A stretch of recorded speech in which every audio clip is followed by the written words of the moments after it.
Hai teman-teman semua, kembali lagi di dunia CPNS ID. Oke, pada video kali ini kita akan bahas soal tentang kompetensi teknis guru bagian yang kedua. Bagi teman-teman yang belum menonton bagian pertama, silahkan ditonton dalam channel ini dan linknya sudah saya sertakan di bagian deskripsi. Oke teman-teman, tentunya teman-teman masih semangat untuk memantapkan diri di tes P3K dan CPNS di tahun 2021 ya. Saya yakin teman-teman masih tetap semangat untuk meraih NIP di tahun 2021. Karena itulah teman-teman mengunjungi channel ini bukan? Saya ingatkan kembali teman-teman untuk subscribe channel ini bagi yang belum subscribe supaya teman-teman tidak ketinggalan berita seputar CPNS dan P3K. Oke, langsung saja kita bahas soal kemampuan teknis guru bagian yang kedua. Oke, seperti biasanya teman-teman, dalam mengikuti video ini saya akan membacakan soal beserta opsi secara lengkap. Setelah itu, saya akan beri jeda 3 detik setelah saya selesai membacakan soal agar teman-teman dapat menjawab terlebih dahulu soalnya. Jika teman-teman butuh waktu yang lebih banyak, silahkan video di pause. Oke, langsung saja kita ke soal nomor pertama. Belajar menurut Bell Gradler adalah proses manusia untuk memperoleh kemampuan, keterampilan, dan sikap yang dilakukan secara bertahap dan berkelanjutan. Proses belajar ini berlangsung A. Pada saat seorang sedang bersekolah, B. Dari bayi sampai tua, C. Pada waktu siswa sudah siap, D. Pada waktu seseorang sedang belajar. Jawaban yang paling tepat adalah ya B, yaitu dari bayi sampai tua. Karena manusia mengalami proses belajar sepanjang hayatnya. Oke, kenapa bagian A salah? Karena pada saat seseorang sedang bersekolah. A salah dikarenakan belajar tidak terbatas hanya pada saat anak sekolah saja, tetapi dimanapun bisa belajar. Bagian C salah pada waktu siswa sudah siap, karena proses belajar tidak hanya menunggu kesiapan siswa. Dan bagian D salah, yaitu pada waktu seseorang sedang belajar, karena proses belajar pada hakikatnya dapat berlangsung kapan dan dimanapun saja. Oke, itu dia untuk soal nomor 1. Kita lanjut ke soal nomor 2 pada video ini. Oke, ini dia. Anggapan yang keliru atau miskonsepsi terkait siswa yang berbakat adalah A. Siswa yang berbakat berpikir lebih rasional. B. Bakat dapat teraktualisasi tetapi juga dapat mati. C. Siswa yang berprestasi adalah siswa yang berbakat. D. Menilai bakat siswa dapat menggunakan beragam penilaian. Jawaban yang paling tepat adalah ya, C. Yaitu siswa yang berprestasi adalah siswa yang berbakat. Bakat merupakan potensi kemampuan siswa yang bersifat unggul. Siswa yang berpotensi ataupun yang berbakat memiliki karakteristik tertentu, utamanya antara lain cepat belajar akan hal baru, fleksibel dan unik dalam memecahkan masalah, dan mempunyai ide, pemahaman, dan observasi yang mendalam. Kegigihan dalam bekerja dan berpikir, percaya diri dan berani mengambil risiko, terampil mengaplikasi ke situasi yang baru, dapat berpikir abstrak dan efisien, intuisi yang tajam, dan cenderung berpikir strategis daripada prosedural. Siswa yang berbakat tidak selalu sama dengan siswa yang berprestasi. Oke, itu dia untuk soal nomor 2. Kita lanjut ke soal nomor 3. Ada tahap-tahap yang harus dilalui guru pada waktu mengembangkan strategi pembelajaran. Salah satunya adalah guru menetapkan atau merumuskan tujuan untuk mengukur keberhasilan dari proses pembelajaran tersebut. Apa yang dilakukan oleh guru tersebut pada tahap pengembangan? A. Kurikulum, B. Kerangka pembelajaran, C. Sistem, D. Evaluasi. Jawaban yang paling tepat adalah ya, A, yaitu kurikulum. Kenapa A? Karena pada waktu mengembangkan strategi pembelajaran, guru sudah harus tahu tujuan apa yang akan dicapai. B salah, karena pada tahap ini guru tidak harus menetapkan kerangka pembelajaran. C. Salah, yaitu sistem, karena menyusun strategi pembelajaran tidak perlu sistem. Lalu D. Evaluasi salah, dikarenakan evaluasi tidak diperlukan dalam menyusun strategi pembelajaran. Oke, itu dia soal nomor 3. Kita lanjut ke soal nomor 4. Berikut ini adalah cara meningkatkan kemampuan siswa dalam kemampuan penalaran dan berpikir. A. Memberikan stimulan siswa dengan soal penalaran tinggi. B. Membiasakan siswa dengan soal-soal yang mengasah keterampilan berhitung. C. Membiasakan siswa untuk mengingat fakta. D. Membiasakan siswa untuk menyelesaikan masalah secara prosedural.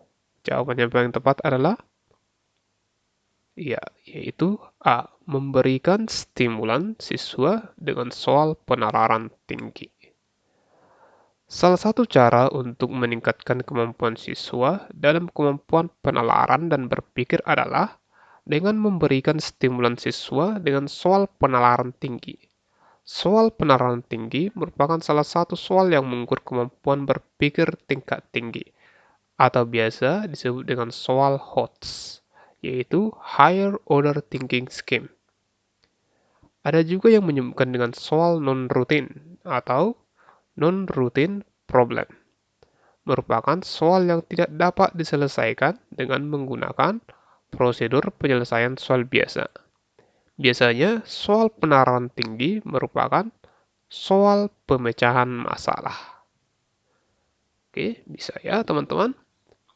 Oke, kita lanjut ke soal nomor 5. Berikut ini merupakan cara yang dapat dilakukan guru untuk mencegah terjadinya tindakan amoral di kalangan siswa.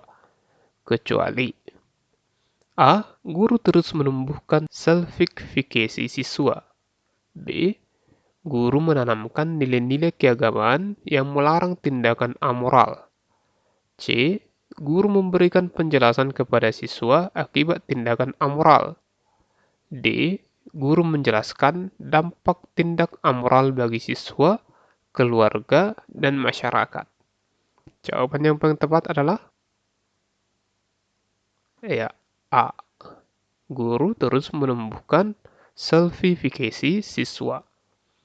Guru dapat melakukan kegiatan preventif dalam mengatasi terjadinya tindakan amoral di kalangan siswa. Antara lain, guru menanamkan nilai-nilai keagamaan yang melarang tindakan amoral. Guru memberikan penjelasan kepada siswa akibat tindakan amoral. Dan guru menjelaskan dampak tindakan amoral bagi siswa, keluarga, dan masyarakat. Oke, itu dia untuk soal nomor 5. Kita lanjut ke soal nomor 6. Asih memperoleh nilai yang rendah pada tes harian materi garis singgung lingkaran. Guru matematika Asih menemukan bahwa Asih tidak tepat memodelkan permasalahan dari gambar yang diberikan. Kesulitan belajar Asih adalah A. Memori, B. Reasoning and logical thinking, C. Visual spatial relationship, D. Executive functioning. Jawaban yang paling tepat adalah ya, C, yaitu Visual Spatial Relationship. Barrett pada tahun 2015 mengelompokkan kesulitan belajar matematika ke dalam 3 jenis kesulitan, yakni 1. Memori, yakni kesulitan siswa dalam mengingat fakta dasar atau aturan dasar. 2. Reasoning and logical thinking, penalaran dan berpikir logis, yakni kelemahan siswa dalam penalaran dan berpikir logis. 3. Visual spatial relationship, atau disebut dengan relasi visual spasial, yakni kelemahan dalam keterampilan visual dan spasial atau kekurangan. Asih mengalami kesulitan visual spatial relationship atau relasi visual spasial. Hal ini terjadi karena Asih kesulitan memodelkan permasalahan dari bentuk bangunan dan ketidakmampuan membaca pola sederhana dari gambar dan tulisan. Oke, itu dia soal nomor 6. Kita lanjut ke soal nomor yang ke-7. Oke, soal nomor 7. Pada waktu proses pembelajaran, seorang guru sering melontarkan pertanyaan kepada siswanya. Hal ini dilakukan oleh guru sesuai dengan pola dasar pembelajaran yang dikemukakan oleh Jean Piaget, yaitu A. Condition of learning, B. Informative processing, C. Cognitive development, D. Social learning. Jawaban yang paling tepat adalah ya, C, yaitu cognitive development. Mengapa C? Karena salah satu implikasi dari penerapan teori belajar cognitive development adalah melontarkan pernyataan kepada siswa. Sedangkan condition of learning adalah dasar pembelajaran pada teori belajar. Condition of learning tidak dengan mengajukan pertanyaan kepada siswa. Sedangkan untuk C, cognitive development. Sedangkan untuk B, information processing merupakan pola dasar pembelajaran pada teori belajar informasi. Information processing adalah dengan mengaitkan proses belajar yang baru ke dalam struktur kognitif. Pada teori belajar social learning adalah dengan pemberian model penguatan dan pelatihan ulang. Oke, itu dia soal nomor 7. Kita lanjut ke soal nomor 8. Pemberian pujian terhadap siswa yang berhasil menyelesaikan tugasnya dengan tepat sebaiknya diberikan A. Pada waktu semua siswa telah menyelesaikan tugasnya. B. Segera setelah siswa menyelesaikan tugasnya. C. Kalau siswa yang lain sudah meninggalkan ruang kelas. D. Pada waktu siswa menunjukkan prestasi berikutnya. Jawaban yang paling tepat adalah iya, B. Segera setelah siswa menyelesaikan tugasnya. Karena dengan begitu, siswa akan lebih termotivasi lagi untuk menyelesaikan tugas yang berikutnya.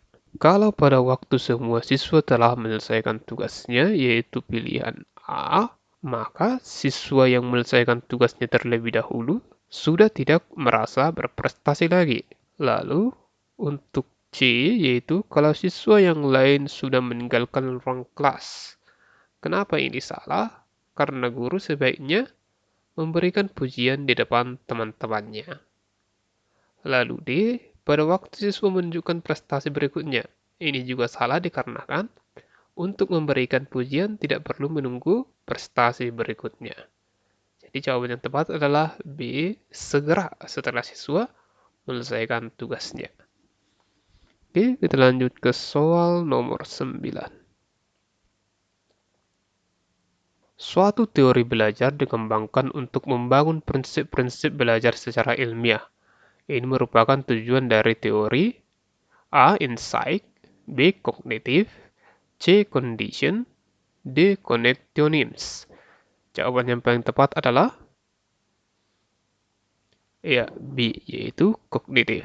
Karena dengan membangun prinsip-prinsip belajarnya secara ilmiah, maka akan dihasilkan prosedur yang dapat diterapkan dalam kelas. Sedangkan teori belajar insight yang ditekankan adalah adanya pemahaman untuk mendapatkan hasil yang produktif. Sedangkan teori belajar conditioning bersifat molekuler. Hasil yang diharapkan adalah dapat memprediksi interaksi yang stabil dan bersifat spontan. Dan teori belajar koneksionisme lebih menekankan pada dalil sebab akibat. Oke, itu dia soal nomor 9. Ya, kita lanjut ke soal nomor 10, soal terakhir pada video kita kali ini. Oke, soal nomor 10. Dalam proses pembelajaran, informasi yang diterima oleh siswa kadang tidak ada hubungannya dengan pengetahuan atau konsep yang dimilikinya. Cara belajar seperti itu disebut dengan A. Belajar bermakna, B. Belajar sendiri, C. Belajar verbal, D. Belajar menghafal. Jawaban yang paling tepat adalah ya, D, yaitu belajar menghafal. Kenapa deh? Karena dalam belajar menghafal, informasi baru dapat diterima atau dipelajari siswa tanpa menghubungkannya dengan konsep atau pengetahuan yang sudah ada. Kita lihat kepada pilihan yang lain, yaitu A, belajar bermakna. Kenapa ini salah? Karena dalam belajar bermakna itu, informasi baru yang diterima siswa harus mempunyai hubungan dengan konsep yang sudah ada sebelumnya. Lalu B, belajar sendiri. Kenapa ini salah? Karena dalam belajar sendiri, siswa dimungkinkan untuk menemukan konsep dengan sendirinya. Lalu C, belajar verbal. Kenapa ini salah? Karena pada dasarnya konsep, prinsip, dan ide yang disajikan pada siswa akan diterima oleh siswa. Oke teman-teman, demikian video kita kali ini tentang soal dan pembahasan P3K tahun 2001, yaitu pada kemampuan teknis guru. Oke, untuk video selanjutnya kita akan ke part ketiga, yaitu soal pembahasan P3K tahun 2001. Untuk teman-teman yang ingin file PDF atau e-booknya, saya akan bagikan di channel ini. Untuk itu, jangan lupa subscribe channel ini dan nyalakan tombol notifikasinya supaya teman-teman tidak ketinggalan. Oke, semoga video kali ini bermanfaat. Terima kasih banyak sudah menonton video ini. Sampai jumpa lagi di video selanjutnya.